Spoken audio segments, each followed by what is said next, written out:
El otro tipo de variables decíamos que están las cualitativas y las cuantitativas. Estas últimas son aquellas variables que sí se expresan mediante cantidades numéricas, mediante valores numéricos, los cuales pueden o no ser medidos con escalas. Tenemos, por ejemplo, la altura, el peso, la cantidad de un determinado individuo, producto. Y estas variables cuantitativas también se dividen en dos tipos, las variables discretas y las variables continuas. ¿Qué es una variable discreta? Es aquella que presenta separaciones o ciertas interrupciones en la escala de valores que puede tomar. Un ejemplo es el número de productos producidos, es decir, no producimos lo mismo de todas las variables de producción que tenemos de productos terminados, ya sea frescos, semicocidos, cocidos, crudos, ¿sí? De origen animal, de origen vegetal, mixtos, etc. Y una variable continua es aquella variable que sí puede adquirir un valor dentro de un cierto intervalo de valores. Un ejemplo de ello podría ser el peso que existe en los determinados productos que elaboramos. Y en teoría, este tipo de variables permiten que siempre exista un valor entre dos cualesquiera. Es decir, vamos a tener un rango en el cual podemos medir esos extremos y tener un valor intermedio o varios valores intermedios que nos puedan permitir analizar este tipo de variables dentro de un cierto intervalo especificado de valores.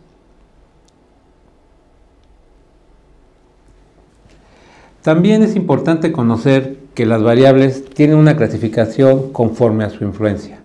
Tenemos, de acuerdo a la influencia, dos tipos de variables, las variables independientes y las variables dependientes. ¿Cuáles son las variables independientes? Son aquellas que el investigador determina incorporar a su estudio para establecer ciertas agrupaciones, clasificándolas intrínsecamente a los casos de este mismo, ¿sí?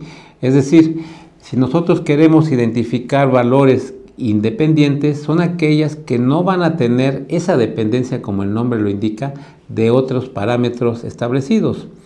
Las variables dependientes sí serían aquellas que van a tener una respuesta y que vamos a observarla en los estudios o en los análisis y que pueden estar influenciadas por los valores de las variables independientes. En el ejemplo podemos ver dos factores de variables independientes y de variables dependientes. Como variable independiente podríamos suponer el consumo de alcohol, ¿sí? Y que la cantidad, ¿sí?, va a ser la que determine, que en este caso sería la variable dependiente, el efecto que tengamos en nuestro organismo. ¿Cómo podemos medir las variables? Existen varios mecanismos para medir las variables. Recordemos que las variables son aquellas características que van a tener los individuos, ya sean personas, animales, plantas u objetos, en los cuales queramos medir ciertas características, ¿sí? ¿Cómo medimos esas variables? ¿Cómo identificamos esas características? Para medir las variables contamos con tres tipos diferentes, entre otras características, de mecanismos de medición, que puede ser mediante encuestas, cuestionarios o la toma directa de mediciones. En el primer caso, las encuestas es un conjunto de cuestionamientos que se van a dirigir a una determinada muestra que es representativa de la población bajo estudio, ¿sí?, a fin de conocer algunas características de estas variables que queremos medir. Un cuestionario puede ser un conjunto también de preguntas que vamos a aplicar a uno o más individuos con el fin de obtener información muy específica. Este cuestionario puede ser de tipo cerrado o de tipo abierto, lo vamos a ver más adelante. Y la toma directa de mediciones es otro tipo de medición de las variables, como puede ser en unidades de producción. Vamos a medir variables de salud de los animales o de las plantas, de la población humana, etc. Podemos medir también la calidad del producto, de un producto terminado, ¿sí? Vamos a medir condiciones o características que nos permitan evaluar que este producto terminado cumple con las normas establecidas previamente, tanto por la empresa como por el país.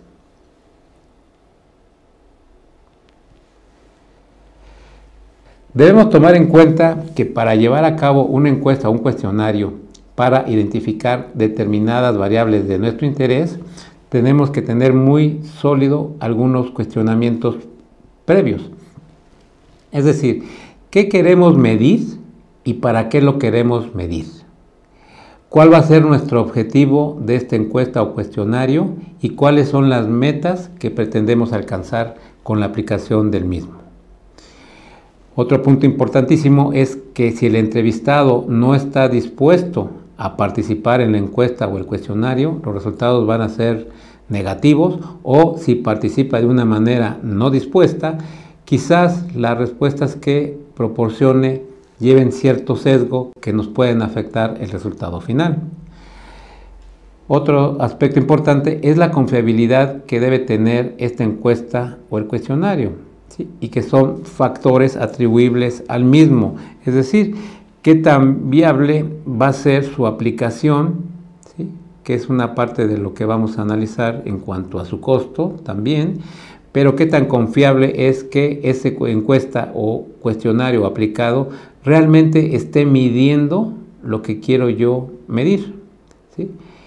La validez implica esa condición, ¿sí? Que mida lo que realmente quiero medir y no que esté desviado o sesgado hacia otras variables que realmente no me van a otorgar la información que yo quiero. Y como decíamos, parte de esta encuesta o cuestionario, y muy importante, es el costo, ¿sí? Es decir, cuál va a ser la inversión que vamos a aplicar para llevar a cabo esta encuesta o cuestionario y que ésta nos permita una viabilidad y no que más adelante se tenga que reducir la aplicación de este cuestionario cuando ya hay un tamaño de muestra que está estadísticamente representativa de la población y que podrá representar un sesgo porque por los costos no se aplica de manera adecuada. El tiempo que se va a llevar a cabo entre la aplicación de la encuesta y el cuestionario es también fundamental, es decir, entre el encuestador y el encuestado. Un cuestionario o una encuesta larga va a ser generalmente medida con sesgos propios de su cansancio en la aplicación, ¿sí? Cuando es una encuesta sencilla, un cuestionario sencillo, de fácil aplicación, de respuestas quizás más cerradas, va a ser un resultado mejor que cuando es unas respuestas abiertas y se le da más opciones de presentación al encuestado. Y como decíamos finalmente en esta parte, si no hay disposición del encuestado, no hay encuesta o no hay cuestionario. Y si se lleva a cabo, esta va a tener una gran cantidad de sesgos que van a afectar nuestro resultado final. ¿Qué ventajas tiene un cuestionario o una encuesta? En términos generales, tiene un bajo costo, ¿sí? A diferencia de que encuestes a toda la población expuesta a un determinado peligro, ¿sí? O a un determinado riesgo, o representación de un determinado riesgo que tú quieras evaluar. Nos da información de calidad, dado que vamos a muestrear a una determinada subpoblación del total de la población. Lo podemos hacer de manera más confiable y con mejor calidad. Es posible que podamos introducir en estos cuestionarios o encuestas ciertos métodos científicos para medir las variables que vamos a analizar y, por supuesto, para corregir algunos errores y que están enfocados o pueden estar enfocados a los diseños de muestra estadística, es decir, que los resultados que tenga sean representativos estadísticamente de la población que quiero analizar. Nos dan mayor rapidez en la obtención de los resultados, puesto que no hay que aplicarla a toda la población existente, sino que va a ser una encuesta para una subpoblación específica y que va a ser más rápida la obtención de los resultados. También nos otorga cierta información que queremos obtener conforme a las variables que incluimos en nuestra encuesta o en nuestro cuestionario y pueden ser de cualquier tipo de población la que vamos a aplicarla. También nos da la facilidad de obtener información sobre algunas actividades, acciones que ocurrieron en el pasado de los encuestados y que en algunos casos va a ser importante para identificar la situación actual e incluso quizás para algunos estudios de tipo prospectivo.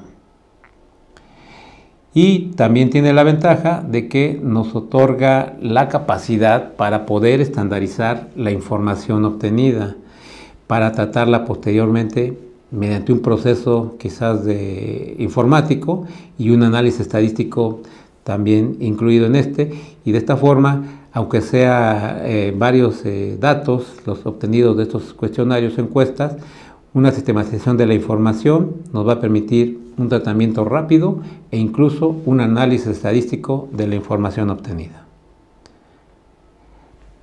Las desventajas que identificamos en esta aplicación de cuestionarios o encuestas pues van a tener que ver con las características que vamos a evaluar, ¿sí?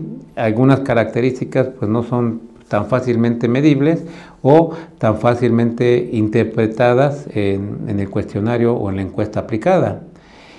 También es necesario que identifiquemos que requiere de profesionales para diseñarla, ¿sí? Con conocimientos adecuados tanto de la teoría como de la aplicación de estos cuestionarios.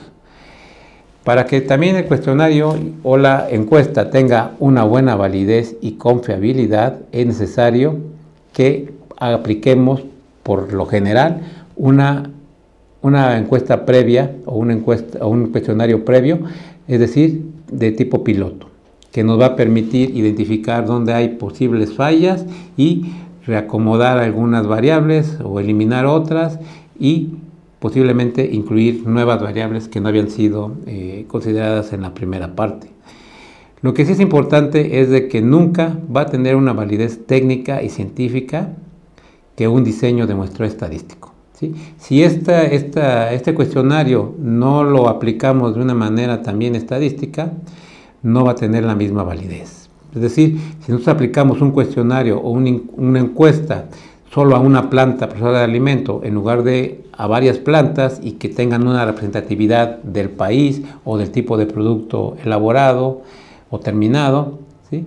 No va a tener esa validez técnica y científica. O si solamente lo aplicamos con plantas que tenemos más cercanas a nuestras oficinas, pues tampoco va a tener esa condición.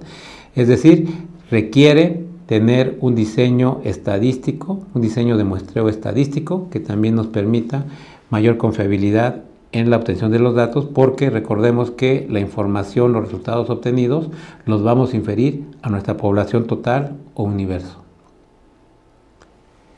¿Qué es un sesgo? Son aquellas interpretaciones que pueden presentarse en los resultados que estamos analizando o que ya obtuvimos debido a factores que estuvieron involucrados y que pudieron afectar estos resultados. Y estos factores pueden haber estado presentes desde la recolección de la información o en el momento del análisis e interpretación de los resultados obtenidos, o cuando estos son publicados o revisados, pueden llevarnos a una confusión y por lo tanto a conclusiones que no son adecuadas o no son las verdaderas de la información obtenida. Generalmente este tipo de sesgos pues se pueden presentar de una manera sistemática, ¿sí? Y pueden ser sujetos a errores que pueden estar aplicándose de manera paulatina en estudios que incluso puede ser no el primero, pueden llevar ya cierto tiempo en cuanto a su aplicación y que no hayan sido detectados, pero que a veces con los resultados obtenidos nos planteamos si realmente son ciertos o son más cercanos a la realidad, porque puede haber alguna variable o algunas conclusiones que no son del todo satisfactorios para nosotros. En este sentido tenemos tres tipos principales de sesgos, que es el sesgo de selección, el sesgo de información y el de confusión.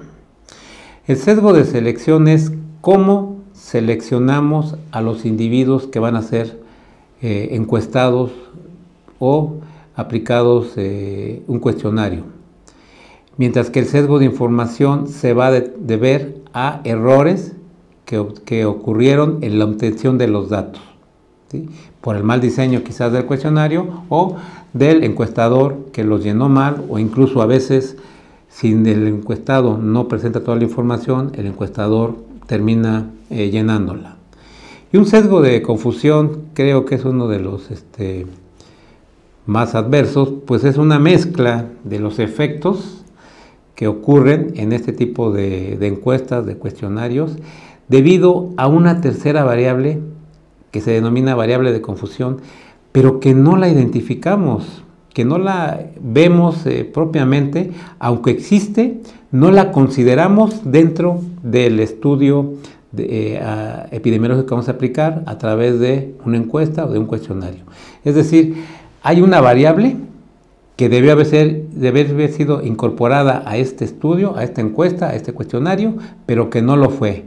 Y que obviamente esa variable nos va a dar una discreción diferente o una interpretación diferente a la que quisiéramos obtener, porque los resultados son totalmente opuestos al no haber incorporado otras variables que son complementarias, que son necesarias. Les voy a poner un ejemplo breve. Si nosotros queremos analizar una determinada infección en nuestros trabajadores, ¿sí? Por ejemplo, por salmonela, ¿sí? Vamos a considerar que existe vacuna contra salmonela, ¿sí?